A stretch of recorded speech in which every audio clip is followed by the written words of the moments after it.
भगवद गीता का पहला अध्याय अर्जुन विषाद योग कहलाता है, जिसका अर्थ है अर्जुन का विषाद या शोक। इस अध्याय में महाभारत के युद्ध से ठीक पहले की स्थिति का वर्णन है, जहां अर्जुन अपने परिवार, गुरुजनों और संबंधियों को युद्धभूमि में अपने सामने देखता है। संक्षिप्त विवरण। धृतराष्ट्र, जो अंधे हैं, संजय से पूछते हैं कि कुरुक्षेत्र की युद्धभूमि में क्या हो रहा है। संजय, जिन्हें दिव्य दृष्टि प्राप्त है, वे धृतराष्ट्र को बताना शुरू करते हैं।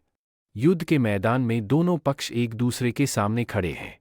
पांडव और कौरवों की सेनाएं सज्ज होकर तैयार हैं। अर्जुन को अपना रथ युद्धभूमि के बीच में ले जाने के लिए कहते हैं, ताकि वे अपने विरोधियों को देख सकें।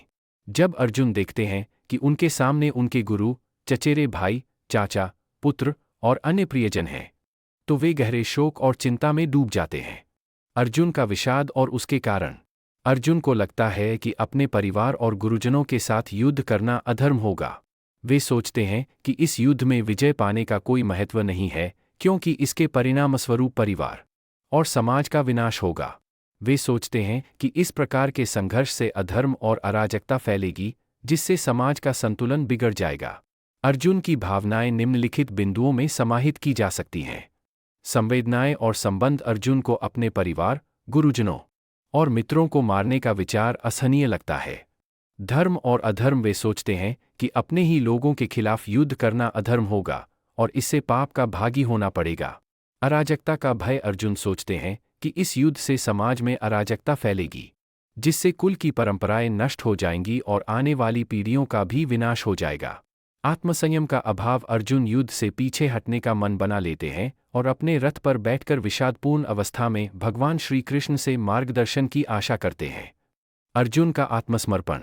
अर्जुन कहते हैं कि वे इस युद्ध में भाग लेने के लिए मानसिक रूप से असमर्थ हैं और अपने धनुष बाण को नीचे रख देते हैं।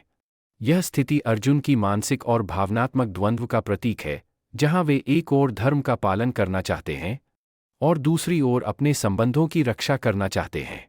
इस पहले अध्याय के अंत में अर्जुन अपने हृदय की व्यथा को व्यक्त करते हैं और भगवान श्री कृष्ण से कहते हैं कि वे उनके मार्गदर्शन के बिना आगे नहीं बढ़ सकते। यह पहला अध्याय इसलिए महत्वपूर्ण है क्योंकि यह भगवद गीता में ज्ञान के उपदेश की पृष्ठभूमि तैयार करता है। निष्कर्ष। अर्जुन का विषाद इस अध्याय का मुख्य विषय है और यह दर्शाता है कि किसी भी युद्ध में केवल बाहरी बल से ही नहीं, बल्कि आंतरिक संकल्प और मार्गदर्शन की भी आवश्यकता होती है। श्री कृष्ण आगे के अध्यायों में अर्जुन को उनके शोक से बाहर निकालते हैं और जीवन, कर्म और धर्म के गूढ़ रहस्यों का उपदेश देते हैं।